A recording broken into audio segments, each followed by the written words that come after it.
Once upon a time, a fox and a crane lived in the forest. They were good friends. One day, the fox invited the crane to his house for dinner. The crane was excited and got ready, thinking the fox would serve a big, tasty meal. When the crane arrived, the fox welcomed her warmly and served sweet pudding. But in a flat plate, the crane was surprised. Her long beak couldn't pick up the food from the plate. But the fox quickly ate all the pudding and said, "I hope you like the dinner." The crane smiled politely but felt hurt. She wanted to teach the fox a lesson.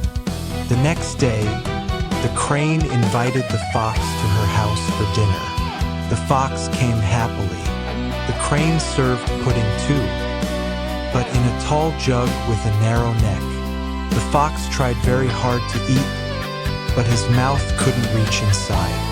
Meanwhile, the crane used her long beak and finished the pudding easily. The fox felt sad and went home quietly. This way, Fox learned the lesson of tit for tat. Hey little learners, did you enjoy the video? Then tap like, share it with your friends, and don't forget to subscribe.